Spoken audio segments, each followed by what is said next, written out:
우리가 살고 있는 지금 이 세상은요, 사실은 역사상 그 어느 때보다도 크리스찬들에게 냉혹하고 크리스찬들 향해 핍박이 아주 강한 시대에 살고 있어요. 그래서 지난 1900년부터 오늘 2022년까지 한 122년 동안 예수 그리스도를 믿는 믿음을 지키며 그분을 온전히 따르는 삶을 살기 위해 목숨을 버리고 순교당한 사람들의 숫자가 AD 1년부터 1899년까지 1900년 동안 죽었던 사람들보다 훨씬 많습니다. 지난 120년간 죽은 사람들이. 그만큼 지금 저희는 굉장히 크리스찬들에 대해서 참 하수다한 그런 어떤 세상에 살아가요. 이게 한국과 미국에 살면 이런 현실을 알 수가 없어요. 설마 이렇게 되죠. 근데 정말 하루에도요, 오늘날도 믿음을 지키기 위해서, 그 주일날 예배 한번 하기 위해서 최소한 짓게 된 인원만 하루에 수천 명이 죽어갑니다. 오늘날도 십자가형 당하고 살이 찢어져 죽고 불에 타 죽고 이런 일들이 최소한도 수백 명에서 수천 명이 매일마다 죽음당해요. 근데 지난 120년간 그렇게 많은 사람들이 믿음을 지키다가 타협하지 않는 믿음으로 죽어나갔는데, 그렇게 어떤 죽음을 불사한 그런 어떤 믿음은 그 어느 시대보다도 강력함을 볼 수 있어요. 그래서 여기서 우리가 찾을 수 있는 그 원리가, 크리스찬의 믿음이 진짜 참 믿음이고 살아있고 강력한 어떤 불굴의 그런 죽음을 불사한 그런 믿음이 되는 때는 박해와 고통 가운데 있을 때 된다는 거예요. 삶이 편할 때, 내가 먹을 걱정이 없고 잘 걱정이 없고 내가 예배하는데 리스크할 게 없고, 그렇죠? 어떤 예수 믿는 것 때문에 고통이나 핍박받거나 희생하거나 손해보는 일이 없는 가운데서는 믿음의 성장이 잘 안 된다는 것입니다. 근데 고통과 박해가 있는 곳에 정말 믿음이 강력하게 드러나고 역사하는 사실을 우리가 발견할 수 있습니다. 여러분, 세상에 수많은 사람들이 자신을 예수님을 믿고 따르는 자들이라고 얘기해요. 소위 말하는 I'm a follower of Christ 라는 고백을 합니다. 많은 사람들이. 여러분의 고백은 어떻습니까? 여러분 예수님을 따르는 자들이십니까? 아닌가요? 대답이 아무도 없네. 다들 예수님을 따르는 분들이죠? 네. 어떻게 따르고 있습니까? 여러분 삶 속에 어떻게 예수 그리스도를 따르고 있냐라는 것입니다. 이것이 오늘의 말씀의 아마 핵심이 아닐까 싶습니다. 내가 예수 그리스도를 믿고 따른다라고 할 때 우리가 심각하게 깊이 고려하면서 스스로에게 물어야 하는 아주 중요한 질문이 있어요. 그것이 나는 지금 주 예수님과 함께 얼마나 친밀한 관계를 가지고 있는가라는 질문을 반드시 해야 됩니다. How intimate am I with Jesus Christ? 이 질문은 crucially important 합니다. If you consider yourself a follower of Jesus Christ, you have to ask this question all the time. 나는 예수님과 얼마나 친밀한가? 저 예수님 믿어요. 전 예수님을 따르는 예수님의 제자입니다. 이렇게 고백할 때 그 고백의 진실성이, 그거를 답을 찾는 것은 이 질문이에요. 나는 예수 그리스도와 얼마나 친밀한 관계를 지금 가지고 있는가? 이 주님과의 친밀한 관계, 그 친밀함이 어떤 상황에서도 죽음을 불사하더라도 끝까지 주님께 바짝 붙어가지고 멀찍이 떨어진 게 아니라 바짝 붙어서 주님과 동행하면서 주님을 따르는 진정한 follower of Christ가 된다는 거예요. 오늘 본문 말씀은요, 마가복음 14장인데 14장 말씀을 이렇게 읽어보면 이제 하나님의 때가 되었구나. 즉 이제 주님께서 십자가에서 대속의 죽음을 당하실 때가 되었다라는 말씀이 오늘 14장에 나와요. 그래서 예언대로 이제 주님께서 아무 저항 없이 잡히시는 모습이 나와요. 말씀은 되게 인트레스팅한 거예요. 예수님 잡으러 오면서, 한 명 잡으러 오면서 칼과 몽뱅이 이런 걸 막 엄청나게 들고 옵니다. 왜냐하면 사람들이 예수 그리스도의 능력을 봤기 때문에 혹시 능력을 행하면 막 때려잡으라도 끌고 가야지 이런 태세였는데 예수님은 말씀의 예언대로 때가 됐기 때문에 전혀 저항 없이 예수님께서 자진해서 체포되었습니다. 그래서 예수님께서 자진해서 체포되던 그때의 제자들은 어떻게 행했을까라는 그 부분을 우리는 살펴보는 것이 중요한 것입니다. 이 예수님이 잡히시기 바로 몇 시간 전에 베드로뿐만 아니라 모든 제자들이 뭐라 그랬어요? 목숨을 걸고 저는 주님과 함께 하겠다. 장담했어요. 베드로는 맹세까지 하면서 결단코 나는 주님을 부인할 일이 없다라고 그렇게 얘기했죠. 예수님이 심지어는 no, 너가 세 번 나 부인할 거야 얘기했는데도 결단코 그런 일 없다고. 너무나도 확신했어요. 그렇게 베드로가 말할 때 예수님께서 말씀하신 게 굉장히 주목해야 되는 부분이에요. 아닙니다, 주님. 결단코 주님을 부인하지 않습니다. 예수님의 대답, 깨어서 기도해라. 그렇게 말씀하셨어요. 그러면서 이제 본인은 굉장한 고통 가운데 기도하시는데 깨어서 기도하라라고 했는데 네가 나를 부인하지 않을 방법은 깨어서 기도하는 것밖에 없다는 걸 가르쳐 주신 듯 불구하고 예수님의 고통 가운데 기도하는 그 순간에 제자들 뭐였습니까? 잤죠. 완전히. 깊이 잠들어 버렸어요. 하나님과의 친밀한 관계에 실패하고 있는 제자들의 모습을 말씀 속에서 우리가 찾을 수 있어요. 이들이 죽어도 나는 내 믿음을 또 예수님을 부인하지 않겠다고 장담하는 그것이 허세인 것을 말씀에서 우리가 볼 수 있어요. 이들은 자고 있었거든요. 친밀한 관계에 실패한 모습을 우리가 이미 볼 수 있거든요. 그럴 때 예수님께서 체포되셨고 그 체포되는 그 순간을 마가는 오늘 본문처럼 묘사하고 있어요. 50절 보면 제자들이 다 예수를 버리고 도망하니라. 잡히셨을 때 단 한 사람도 예수님 꼭 붙잡고 나도 잡아가. 나는 이분의 제자야. 나는 이분과 함께 있는 자야. 나도 잡아가. 한 명도 없었어요. 그렇게 장담하던 제자들이. 평소에 깨어서 기도하지 않던 제자들이 자신의 신변에, 자신의 안전에, 자신의 삶에, 자신의 몸에, 어떤 자신의 목숨의 위기의 순간에 다 도망가는 그런 연약함을 우리가 보게 됩니다. 크리스찬이라면 모두가 기도하고 싶어요. 참 깊은 기도의 삶을 살고 싶어 합니다. 근데 뭡니까? 집에 와서 잠자리 들 때 이제 기도해야지 마음은 있지만 잠자리 들면서 스르륵 휴대폰을 꺼냅니다. 아, 피곤한데도 휴대폰 하다 보면 눈이 떠여져요. 30분, 1시간, 때로는 2시간, 3시간 하다가 막 새벽 1, 2시, 아우 피곤해 하다가 막 그냥 잠들어요. 마음은 원인데 깨어서 기도하고 싶은데 그냥 늘 우리 손은 휴대폰으로 갑니다. 물론 누워서 휴대폰에 성경책을 읽으면 얼마나 좋겠지만 유튜브, 뭐 페이스북, whatever 그런 걸 보면서 시간 다 보내죠. 깨어있지를 못해요. 이런 생활은 언제든지 무너진다는 것입니다. 삶의 위기가 오면 여러 가지 위기가 왔을 때 무너진다는 거예요. 51절, 52절은 제자들이 다 도망가는 상황을 더 상세히 묘사해놨어요. 마가복음에만 있습니다. 한 청년이 벗은 몸에 배 혼니부를 두르고 예수를 따라가다가 무리에게 잡히매 배 혼니부를 버리고 벗은 몸으로 도망하니라.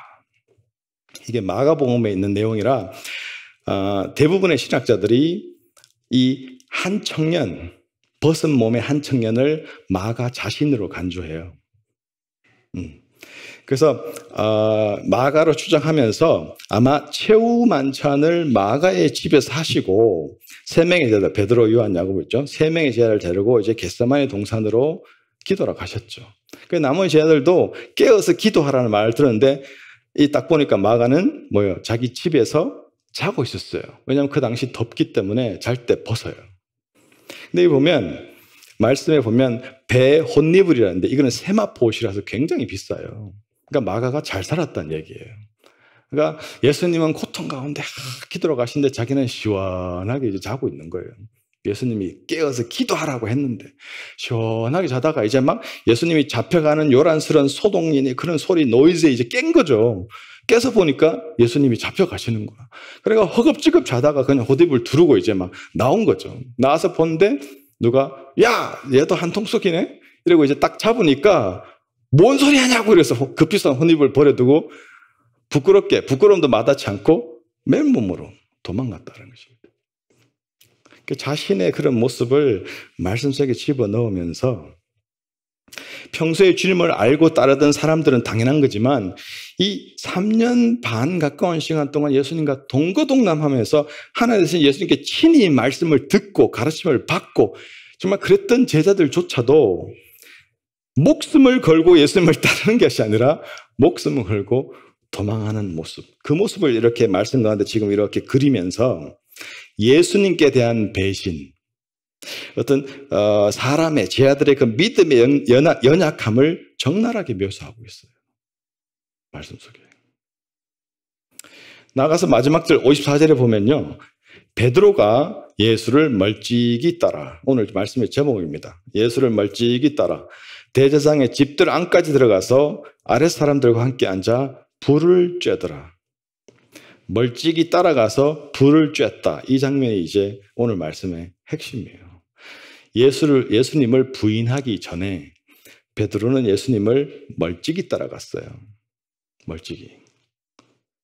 그러면서 가서 불을 쬐면서 자신을 따뜻하게, 즉 뭡니까? 자신을 안전하게 모셔뒀다라는 거예요. 예수님을 부인할 수밖에 없는 베드로를 말씀에서 미리 보여주고 있어요. 32절에 보면 결단코 부인하지 않을 거라고 맹세하면서 장담하던 베드로가 불과 14장이 지나지도 않은 68절에 가면 저주까지 하면서 예수님을 저주까지 하면서 부인합니다.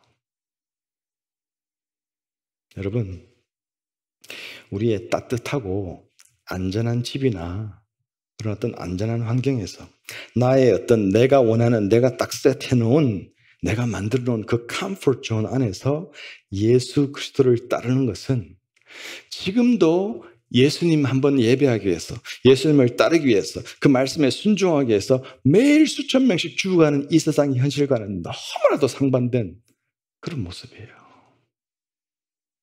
우리가 살아가는 현실은, 우리가 신앙생활하는 현실은 이 세상의 진짜 현실, true reality라고는 너무 다른 현실이라는 거예요. 다들 우리처럼 신앙생활하는 것처럼 착각하죠. 천만의 말씀이에요. 우리는 오히려 마이너리티, 소수의 사람들입니다. 북한, 중국, 동남아의 이슬람권 나라들, 인도네시아를 비롯해서, 그렇죠? 중앙아시아, 중동 지역, 아프리카 교회들, 제가 모두 가본 지역들입니다. 북한 빼고. 북한은 백두산밖에 못 가봤지만 거기에 살아가는 크리스찬들요. 지구의 인구의 몇 프로를 갈까요? 모조리 인구를 거기 삽니다. 그렇죠? 인도, 중국만 해도 27억, 8억 되잖아요. 그곳의 크리스찬들과 우리가 주님을 믿고 따르는 조건과 현실은 정반대라는 거예요. 정반대.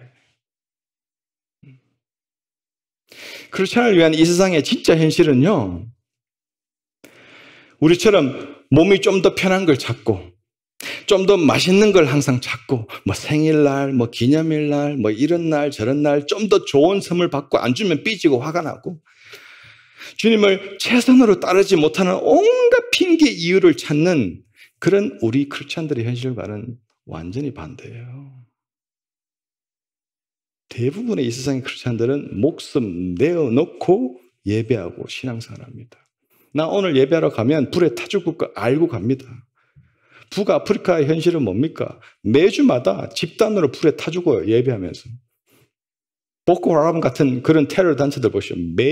매일마다 찾아서 불태워 죽입니다. 크리스찬들을. 그게 이 세상의 현실이에요. 제가 선교 다니면서 김 목사님한테 그랬어요. 목사님, 이런 아이디어가 드는데 한번 해보고 싶다고. 한참 더운 여름에 우리 AC 다 끄고 주일 예배를 한번 합시다. 왜냐하면 그게 세상의 현실이에요. 저랑 인도 갔던 청년들 아시죠? 120도에서 우리 땡볕에 2시간 반 예배하던 기억. 그렇죠? 쓰러질 뻔하잖아요. 그 사람들 매일 그러거든요. 매일. 만약 여기서 2시간 반 주일 예배하면서 에어컨 꺼버리면 아마 저한테 돌 던지지 않을까라는 생각이 들기도 하는데 다음 주부터 아마 안 나오지 않을까 싶은 생각도 드는데요. 현실이 그렇다라는 거예요. 우리는 AC가 좀 온도가 안 맞으면은 아니면 예배가 좀 길어서 배가 고프면 막 사람이 변합니다. 나 이 교회 안 와. 막 이렇게 되죠. 웃지 못할 슬픈 현실이에요. 근데 내가 하고 싶은 것, 내가 원하는 것, 내가 원하는 그런 조건들, 컨디션에 초점 맞춰가면서 예수님을 바짝 붙어가 동행하며 그분을 따라갈 수는 결단코 없습니다. 결단코 없습니다. 말씀 가운데 멀찍이 예수를 따라간다는 말을 써놓은 이유가 있다는 거예요. 예수님을 멀찍이 따르는 자들은 즉 단순히 머리로, 입술로 아니면 감정으로만 예수 믿는 자들. 예수 믿으면서 어떤 내 자신의 유익을 구하는 것에 집중하는 사람들. 단지 예수님을 존경하고 좋아하는 그런 어떤 팬 같은 자들. I'm a fan of Jesus Christ. 이런 사람들. 그런 사람들은 예수님은 찾지 않으세요. 그런 사람들에게 예수님을 나타내기가 힘들어요. 예수님은 자신을 부인하고 예수님께 바짝 붙어서 그 자신 속에 예수님을 가득 채우고 살아가는 그 자들을 찾으시고 그들 안에 강력하게 즐겁게 역사하시고 그분을 드러내십니다.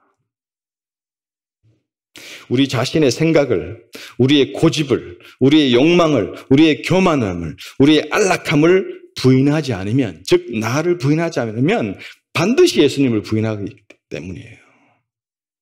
이들 케이스입니다. 이런 사람들은요, 오늘 말씀의 베드로처럼 예수님을 멀찍이 따르면서 자신의 안전과 따뜻한 환경을 놓지 않는 사람들이에요. 사랑하는 성도 여러분, 예수님을 만나게 되고 그분을 따르는 삶을 사는 그 삶, 그것은 사람이 하나님께 받을 수 있는 가장 최고의 부르심이에요. Call to know Jesus Christ. Call to follow Jesus Christ. This is the greatest calling of God and anyone can receive. 근데 이걸 부담스러워해요. 거부한다는 거예요. 적당한 거리에서 주일 성수하면서 그냥 더 이상은 요구받는 걸 싫어하는 그런 자세. 응? 여러분, 아이들이 정말 예수님이 기뻐하시고 좋아하신 이유는 아이들이 귀가 열려 있거든요. 아이들은 들어요. 청년들만 돼도 두 가지예요. 여전히 귀가 열려서 항상 들으면서 배우고 변하는 사람, 아니면 이제는 저도 이제 나이가 30인데 나이가 35인데 40이 다 됐는데 언제까지 이래라 저래라 소리 들어요. 이제는 그만하세요. 귀를 닫아버리는 사람들. 장년들은 말할 거 없죠. 딱 서 있으니까 뭐 앞에서 아무리 얘기를 해도 안 들어요. 이게 얼마나 슬픈 일입니까? 수년 수십 년을 주님 말씀 들어도 변하지 않는 사람들이 너무 많다는 거예요. 귀를 닫아버리기 때문에. 주님을 알고 주님을 따를 수 있는 그 부름받은 것에 대한 우리는 감사와 감격이 있어야 돼요. 오늘 본 말씀 보면 베드로는 맹세하면서 장담했지만 3번 예수님을 부인하는 그런 모습 보면서 어쩌면 이게 남의 얘기처럼 은근히 나는 안 그런 것처럼 은근히 베드로를 룩다운하면서 베드로를 판단하고 무시하면서 어떤 그런 자세를 가지고 있다면 정말 보이지 않지만 너무나도 교만한 모습이 우리 안에 있는 것이거든요. 우리도 베드로와 다를 바 없이 수많은 순간들을 예수님을 배반하고 부인하고 살아가는 우리 연약한 존재들이에요. 이 오늘 말씀 속의 사건을 보면서 우리가 인간으로서 지니고 있는 그 연약함과 그로 인해서 우리의 어떤 사람으로서 우리의 한계를 확실하게 발견하게 됩니다. 사람들은 대부분 다 죽기를 두려워해요. 그 죽는 것이 두렵기 때문에 그 죽음의 두려움에 매여서 일평생 살아가요. 죽지 않기 위해서, 더 건강하기 위해서. 베드로가 그렇게 호언장담했지만 막상 일이 터지니까 어떻게 합니까? 죽음이 두려워서 예수님과 한편으로 몰려서 죽게 될까 봐 예수님을 3번이나 저주까지 하면서 부인한 거죠.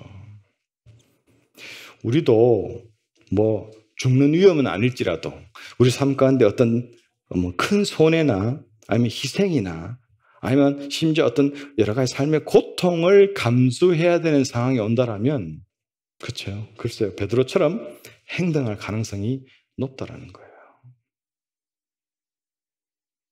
내가 신앙생활을 더 열심히 하기 위해, 정말 온전히 주일 성수하기 위해서, 주님 맡기신 그 사명, 그 사역을 감당하기 위해서 더 안 좋은 직장을 옮긴다든지, 뭐 월급을 완전히 감봉해버린다든지, 아니면 내가 어떤 특별한 좋아하는 라이프스타일을 포기해버린다든지, 여러 가지들을, 이번 내 가족들의 삶도 포기할 수 있는 그런 모습 보는 것이 지금 우리 살아가는 현실 속에서는 굉장히 어려워요. 그러나 수많은 선교지, 이 세상의 고통 가운데, 핍박 가운데 크리스찬들에서는 그거는 기본 중에 기본입니다.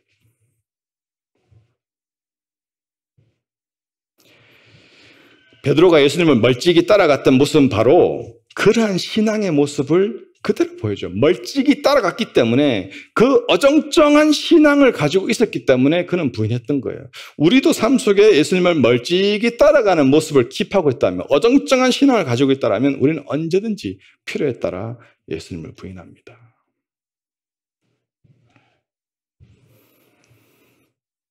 그런 의미에서 우리는 베드로 같은 이 어정쩡한 신앙을 가지고 살지 않기 위해서 우리는 깨어서 노력해야 돼요.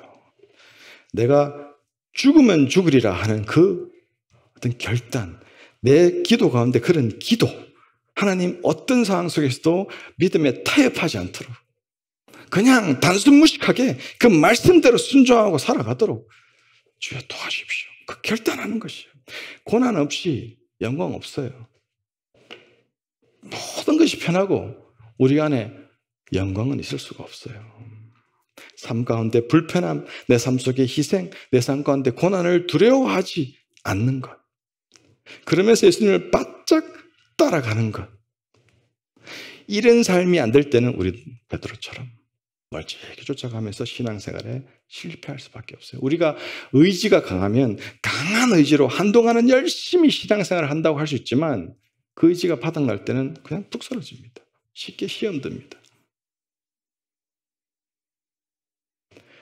여러분, 사단은요, 예수님을 바짝 따라가지 않고 멀찍이 따라가는 자를 항상 노려요. 왜냐하면 그런 사람의 마음은 하나님께 온전히 내어드리지 못했기 때문에 그 마음을 쉽게 공략할 수 있거든요. 그런 사람은 해가 되거나 힘든 상황이 발생하면 곧바로 예수님을 쫓는 삶으로부터 방향을 틀든지 스탑하든지 그럴 가능성이 굉장히 높다는 거예요. 여러분, 그래도 감사하고 소망이 생긴 건 뭐냐면, 말씀을 읽어보면 베드로가 이렇게 끝나지 않았습니다. 베드로는요, 그 복음의 능력을 체험합니다. 즉 기도와 말씀의 능력을 체험하며 그 안에 거했던 베드로는 어떻게 됩니까? 이제는 이후로 주님을 죽기까지 따랐고, 죽기까지 주님께 헌신하고 충성하고 순교자의 삶을 살았다는 거예요. 이것은 우리들에게도 동일하게 적용되는 진리입니다, 여러분.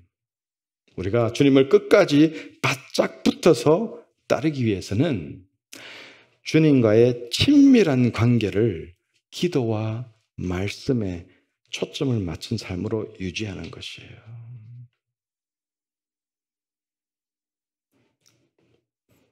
하나님의 자녀라면, 주님을 믿는 사람이라면 누구나 분명 예수님을 부인하지 않고 세상 가운데 승리하는 그리스도인으로 살고자 하는 그 간절한 마음은 다 가지고 있을 것이에요. 그런데 그런 간절한 마음, 그런 소원만으로는 승리할 수가 없어요. 그렇게 살 수가 없다는 것입니다. 우리 육신이 연약하기 때문에, 우리는 여러 가지 연약함의 한계가 있기 때문에.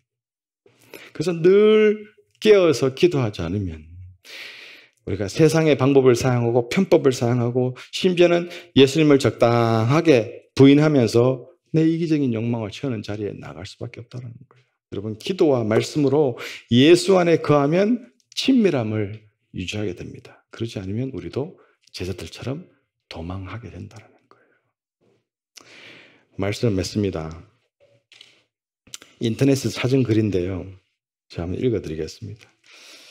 여러 가지 조사와 연구들을 통해 알 수 있는 것은 많은 사람들이 그리스도를 영접한 후에 아주 조그마한 부분에서도 그들의 삶을 바꾸지 않고 있으며 그리스도를 구세주로 받아들이고 따라감에 있어서 아무런 대가도 치르지 않으려 한다는 점입니다. 대다수의 기독교인들이 평화와 안락, 행복과 개인적인 만족에 신앙생활에 강조점을 두고 있으며 하나님의 영광, 그리스도의 주대심, 제자도의 부담, 심판의 실제성과 죄의 비참한 영향력에 대해서는 침묵하고 무관심한 현실입니다. 쉽게 믿음을 고백하게 하고 그 대가로 영원한 구원에 대한 확신을 너무도 헐값으로 제공함으로써 자신들의 신앙 고백에 따른 영적인 생명력을 경험하지도 보여주지도 못하는 수많은 무기력한 그리스도인들을 양산하고 있는 것이 오늘날 교회의 현실입니다. 옥스퍼드 한인교회에 쓴 글을 제가 읽으면서 굉장히 공감이 갔어요.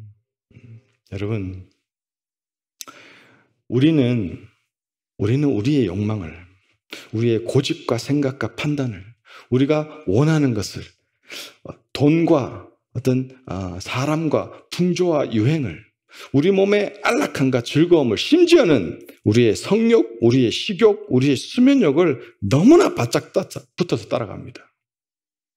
그것에 집중해서 붙어 따라가요. 그러나 예수님은 멀찍이 적당한 거리를 두고 내 하고픈 거 하면서 따르려고 합니다. 그저 내 눈에서 떠나가죠. 내 눈에서 안 보이지 않을 만큼만 거리를 두고 따라갑니다. 그것이 굉장히 편해요.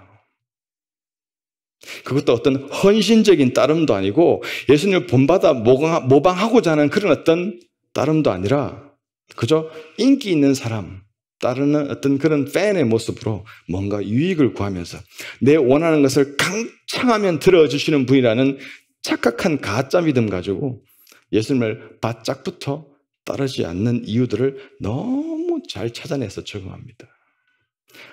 나는 사람 때문에 누구누구 때문에 예수님 믿는 거 힘들어요. 예배 안 가요. 교회 안 가요.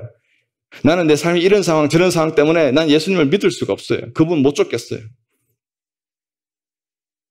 예수님을 전적으로 믿지 않고 바짝 쫓아 따르지 않는 이유들이 우리 안에 넘쳐나요. 오히려 정말 우리는 우리의 과거의 어떤 상처들, 어떤 실패의 기억들, 어떤 불신의 이유들을 막 가지고 그거 꽉 붙잡고 쫓아가고 있어요.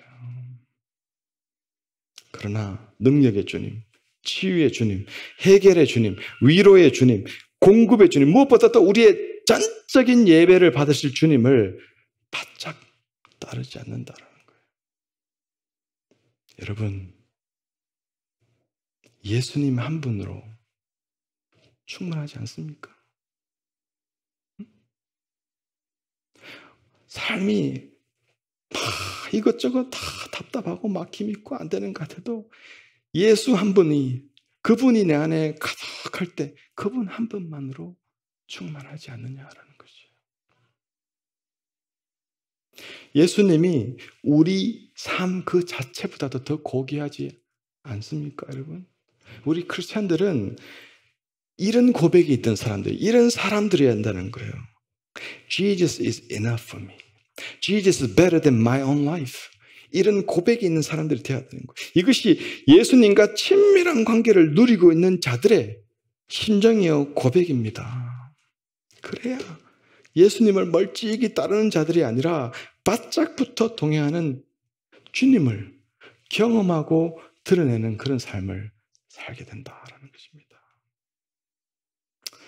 오늘 설교 하나님이시여라는 찬양으로 마무리하기 원합니다. 이 찬양 가운데 보면 나의 힘, 나의 생명, 나의 구원, 나의 피난처, 나의 치유자 되시는 주님을 평생 찬양하며 동행하기를 소원하는 찬양인데요. 우리 함께 이 찬양하면서 이 찬양이 우리의 진정한 고백이요 소원이 되기를 그렇게 원하며 함께 찬양했으면 좋겠습니다.